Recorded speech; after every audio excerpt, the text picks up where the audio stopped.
ጦሩን በተመለከተ አስደንጋጭ ጉድ ተሰማ። ጄኔራሉ ብቻቸውን እየቀሩ ነው። ሰራዊቱ አልዋጋም በማለት ጦሩ ከርቶ እየኮበለለ መሆኑን የሚገልጽ አስደንጋጭ ሪፖርት ወጥቷል። በተለይም ባለፈው ሳምንት በነበረው ውጊያ በርካታ ኮሎኔሎችና ወታደሮች መገደላቸውን ተከትሎ የሰራዊቱ አባላት የኛ ባልሆነ ውጊያ ላይ አንሳተፍም በሚል እያመጹና እየኮበለሉ ነው። ታደምጡታላችሁ። አዲስ ጦርነት ሊቀሰቀስ ከጫፍ በደረሰበት በዚህ ወቅት በፌዴራል መንግስቱና ህወሓት መካከል በጓዳ ሚስጥራዊ ድርድሮች እየተደረጉ ነው የሚል መረጃ እየተሰራጨ ነው። ሁለቱ ኃይሎች በአደባባይ በግልጽ እየተፈራረጁና እየተዘላለፉ ቢሆንም ከጀርባ ግን በጥብቅ ሚስጥራዊነት እየተነጋገሩ ነው ተብሏል። ለዚህ መረጃ ፍንጭ የሰጠው ጉዳይ ደግሞ ዛሬ ጠቅላይ ሚኒስትር አብይ ከኦባሳንጆ ጋር መገናኘታቸው ነው። በዝርዝር ትሰሙታላችሁ። ባለፈው ሳምንት ብልጽግና በአዳማ ያደረገው ስብሰባ ዝርዝር ጉዳይ ሾልኮ ወጥቷል። ስብሰባው በእልህ አስጨራሽ ትንቅንቅ የተሞላ እንደነበር የተረጋገጠ ሲሆን ከባባድ ውሳኔዎችና ጉዳዮች የተነሱበት ነበር ተብሏል። በስብሰባው በብልጽግና ማዕከላዊ ኮሚቴ አባላት መሃል ክፍፍል ስለፈጠረው ጉዳይ ዝርዝር መረጃ ወጥቷል። እናስደምጣችኋለን። ፕሬዝዳንት ዶናልድ ትራምፕ የሳውዲው ልዑል መሐመድ ቢን ሰልማን በሁቲ ታጣቂዎች ላይ ለሚፈጽሙት ጥቃት ይሁንታቸውን መስጠታቸውን የአሜሪካ ባለስልጣናትን ጠቅሶ አክሲዮስ ዘግቧል። ይህንንም ይዘነዋል፣ ተሰሙታላችሁ። አክብሮታዊ ሰላምታችን በያላችሁበት የዓለም ዳርቻ የረሳችሁ የተወደዳችሁ የአንድ አፍታ ሚዲያ ቤተሰቦች ከአንድ አፍታ ለአሁኑ መደመጥ አለባቸው ያልናቸውን ዜናዎች ወደ እናንተ የምናደርስበት ሰዓት ላይ ተገኝተናል። አብራችሁን ትቆዩ ዘንድ ግብዣችን ነው።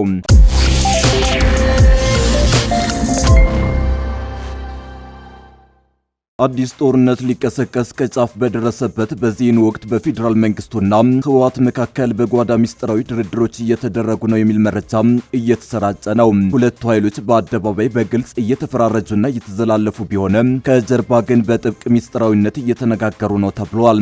ለዚህ መረጃ ፍንጭ የሰጠው ጉዳይ ደግሞ ዛሬ ጠቅላይ ሚኒስትር አብይ አህመድ ከኦባሳንጆ ጋር መገናኘታቸው ነው። በህወሓትና በፌዴራል መንግስት መካከል የተፈጠረው ውጥረት የደቀነው የጦርነት ስጋት ቀጠናው አውድ ይዟል። በዚህም የፕሪቶሪያው ስምምነት አደራዳሪ የነበሩት ኦባሳንጆ ጦርነቱን ለማስቀረት በመቀሌና አዲስ አበባ መካከል የተበጠሰውን የግንኙነት መስመር ለመጠገን እየሞከሩ ነው።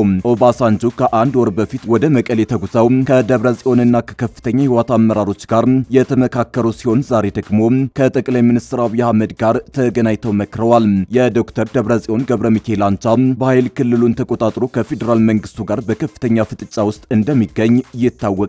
ይሁን እንጂ ይህ በይፋ የሚታየው የከረረ ጠላትነት እንዳለ ሆኖ ዶክተር ደብረጽዮንና ጠቅላይ ሚኒስትር አብይ አህመድ በሚስጥር እየተነጋገሩ ወይም እየሰሩ እንደሆነ ሰሞኑን በስፋት እየተነሳ ይገኛል። በፖለቲካ ሳይንስ የጀርባ ንግግሮች እጅግ በከረረ ጠላትነት ውስጥ ባሉ ኃይሎች መካከልም ቢሆን መኖራቸው የተለመደ የሀገር አስተዳደር አካል ነው። ጠቅላይ ሚኒስትር አብይ አህመድና ዶክተር ደብረጽዮን ገብረ ሚካኤል ሚስጥራዊ ወዳጆች ናቸው ለማለት ባያስደፍርም ጦርነት ድጋሚ እንዳይፈነዳ ሁኔታዎችን ለማርጋብ ወይም ደግሞ ደም አፋሳሽ ግጭቶችን ለማስቀረት ሲባል መደበኛ ያልሆኑ የመገናኛ መስመሮች ክፍት ሆነው ሊሆን ይችላል። ምንም እንኳን የፌዴራል መንግስቱ አቶ ጌታቸው ረዳን ወደ ማዕከል አምጥቶ ስልጣን ቢሰጥም በትግራይ መሬት ላይ ያለውን ትክክለኛ የትጥቅና የፖለቲካ ኃይል የሚቆጣጠረው የዶክተር ደብረጽዮን አንጃ በመሆኑ ፌዴራል መንግስቱ ከእውነተኛው የኃይል ባለቤት ጋር በጀርባ መነጋገሩ ግድ ይለዋል።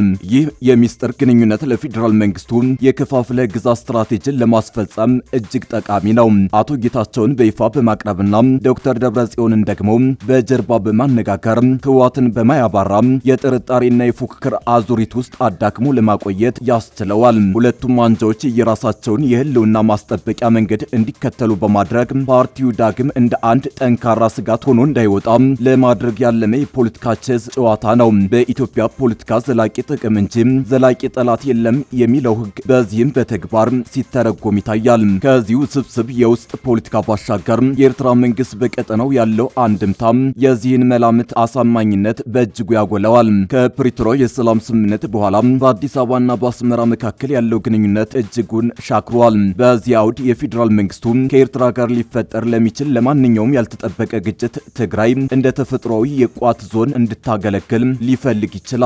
ስለዚህ የዶክተር ደብረጽዮን ታጣቂ ኃይል ሙሉ በሙሉ እንዲጠፋ ላይፈልግ ይችላል። በተጨማሪም የዶክተር ደብረጽዮን ቡድን በፖለቲካዊ መገለል ምክንያት ተገዶ ከኤርትራ ጋር አዲስ ግንኙነት እንዳይፈጠር ለመከላከል ፌዴራል መንግስቱ የጀርባ መስመሩን ክፍት አድርጎ ማቆየት ስትራቴጂካዊ ግዴታው ይሆናል። ይህ የሚያሳየው ያልተነገረው የኤርትራ ስጋት ሁለቱን የውስጥ ተቀናቃኞች ከመጋረጃ ጀርባ እንዲነጋገሩ እያስገደዳቸው መሆኑን ነው። ጦሩን በተመለከተ አስደንጋጭ ጉድ ተሰማ። ጄኔራሉ ብቻቸውን እየቀሩ ነው። ሰራዊቱ አልዋጋም በማለት ጦሩን ከርቶ እየኮበለለ መሆኑን የሚገልጽ አስደንጋጭ ሪፖርት ወጥቷል። በተለይም ባለፈው ሳምንት በነበረው ውጊያ በርካታ ኮሎኔሎችና ወታደሮች መገደላቸውን ተከትሎ የሰራዊቱ አባላት የኛ ባልሆነ ውጊያ ላይ አንሳተፍም በሚል እያመጹና እየኮበለሉ ነው። ህወሓት የማይወጣው አዘቅት ውስጥ ገብቷል። አንድ የቀረው ሰራዊቱ እጁ እየወጣና እያመለጠው ነው። ከዚህ ቀደም በነበረው ውጊያ ህዝቡን ከጎኑ ማሰለፍ ችሎ ነበር። ነገር ግን ከፕሪቶሪያ ስምምነት በኋላ በክልሉ ጨቋይ ስርዓት ለመዘርጋትና አፋይ ህግ ለማውጣት በመሞከሩ ደጀን የሆነ ህዝቡን አጥቷል። በዚህም ሰራዊቱ ላይ ጥገኛ በመሆን አሁን ላይ አለኝ የሚለው አቅሙ ሰራዊቱ ብቻ ነበር። ነገር ግን ከቅርብ ጊዜ ወዲህ የታዩ ክስተቶች ሰራዊቱ ከህወሓት እጅ እየወጣና እየፈረሰ መሆኑን የሚያሳይ የሆነ ነው። በተለይም ቡድኑ የትግራይን ወጣቶች እያፈሰ ለሱዳን ሰራዊት እየሸጠ መሆኑና በዚያ ጦርነትም የትግራይ ወጣቶች አላግባብ መስዋዕትነትን እየከፈሉ መሆኑ የጦሩ አባላት እንዲያመጹና እንዲኮበልሉ አድርጓቸዋል ተብሏል። የትግራይ ህዝብና ወጣቶች ያለፉትን የሁለት ዓመት አስከፊ ጦርነት ጠባሳ ገና አልሻሩም። ለሁለተኛ ጊዜ ለምን እንዋጋለን? የማይጠቅም ጦርነት ነው የሚለው አስተሳሰብ በሰራዊቱና በወጣቱ ዘንድ በከፍተኛ ደረጃ ነግሷል። በተጨማሪም የቀድሞ ታጋዮች ማቋቋሚያ ዲዲአር ሳይደረግላቸው ለተደጋጋሚ እልቂት መዳረጋቸውና መሰረታዊ የኑሮ ፍላጎቶች ሳይሟሉ ወደ አዲስ ጦርነት መገፋታቸው በሰራዊቱ ውስጥ ያለውን ታማኝነት አሸርሽሮታል። በተጨማሪም ህወሓት ያወጣው የግዳጅ ወታደራዊ አዋጅ የቲዲኤፍ አባላት እምቢተኝነትን እንዲያሳዩ ከሰራዊቱ እንዲኮበለሉና የውስጥ አመጽ እንዲቀሰቀስ ምቹ ሁኔታን ፈጥሯል። ህዝቡም ሆነ ወታደሩ ከጦርነት ድካም የተነሳ ለአዲስ ግጭት ፈቃደኛ ባለመሆናቸው ይህ የግዳጅ መልመላ የህወሓትን ወታደራዊ አቅም ከመገንባት ይልቅ ድርጅቱን ወደ ከፋ ውስጣዊ መሰነጣጠቅና መዳከም እየመራው ይገኛል። ህዝቡ በአዋጁ በመማረሩ ምክንያት ልጆቻቸውን ከአፈሳ ለመታደግ መንገዶችን እስከ መዝጋት ደርሰዋል። ይህ ወደ ውስጣዊ ህዝባዊ እምቢተኝነትና ከታጣቂዎች ጋር ወደ መጋጨት ሊያመራ ይችላል።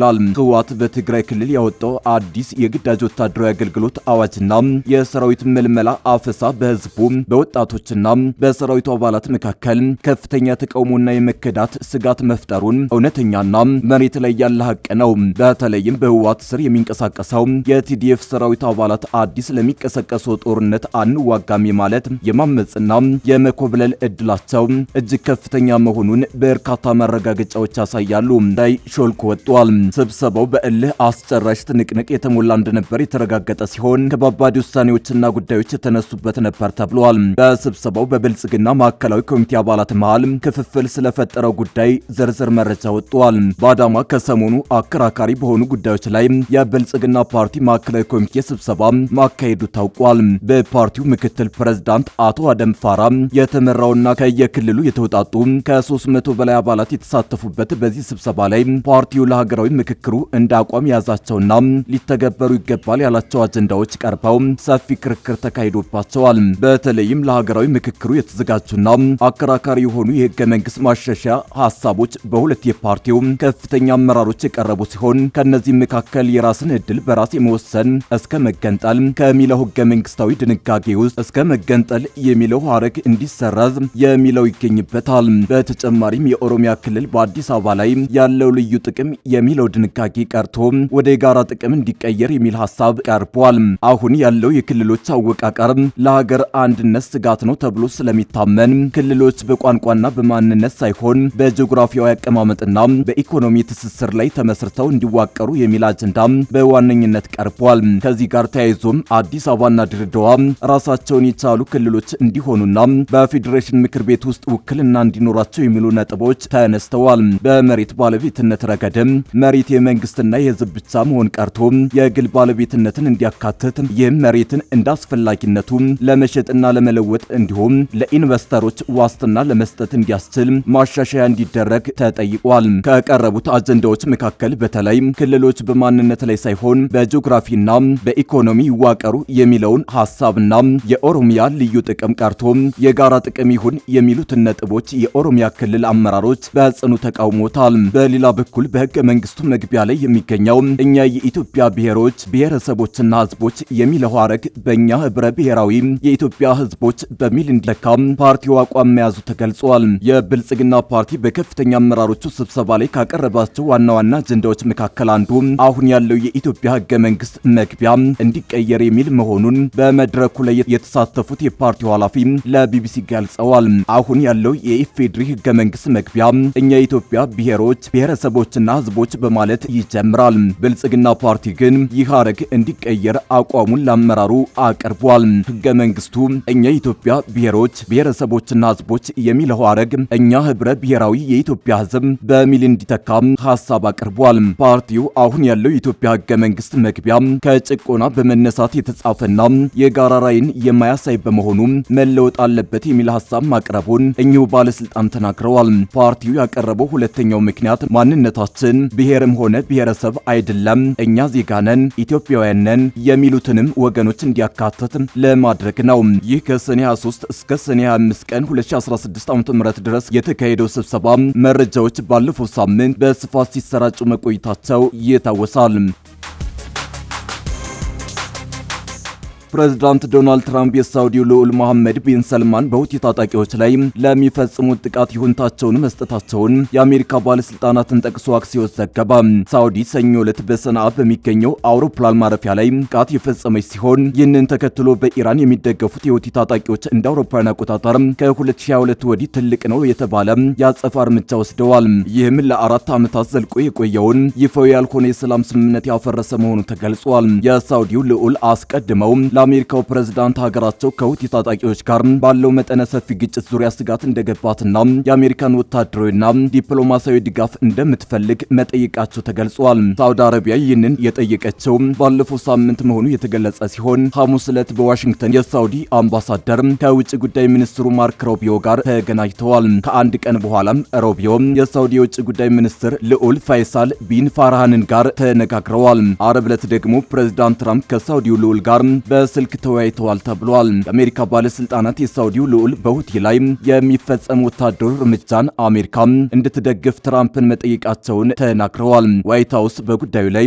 አስተያየቱን ቢጠየቅም በቀጥታ ምላሽ አልሰጠም። በዋሽንግተን የሚገኘው የሳውዲ አረቢያ ኤምባሲ በዘገባው ላይ ያለው ነገር የለም። በሳውዲና በሁቲ ታጣቂዎች መካከል ውጊያ የተጀመረው ከ10 ቀን በፊት የኢራን አውሮፕላን ሁቲዎች በሚቆጣጠሩ ሰና አውሮፕላን ማረፊያ ካረፈ በኋላ ነው። አውሮፕላኑ የቀድሞ ጠቅላይ መሪ አያቶላ አሊ ኻሜኒ ቀብር ስነ ስርዓት ላይ ለመገኘት የሚሄዱ የልኡካን ቡድንን ጭኖ መመለሱ ተገልጿል። ሳውዲ አረቢያ ከ10 ዓመት በፊት ከኢራን ወደ ሰና የሚደረግ በረራን አግዳለች። ሰኞ ዕለት የኢራን አውሮፕላን የልኡካን ቡድንን ይዞ ሲመለስ ሳውዲ የሰና አውሮፕላን ማረፊያን ደብድባለች። አውሮፕላኑ አቅጣጫውን ቀይሮ በአል ሁዳይዳህ ለማረፍ ተገዷል። የአሜሪካ ባለስልጣናት አውሮፕላኑ የጦር መሳሪያዎችን፣ የሚሳኤል ክፍሎችንና ወታደራዊ ባለሙያዎችን ጭኗል ሲሉ ከሰዋል። ሁቲዎች የሳውዲ ጥቃትን ተከትሎ በደቡብ ምዕራብ ሳውዲ ወደሚገኘው አብሃ አውሮፕላን ማረፊያ ባሊስቲክ ሚሳኤል አስወንጭፈዋል።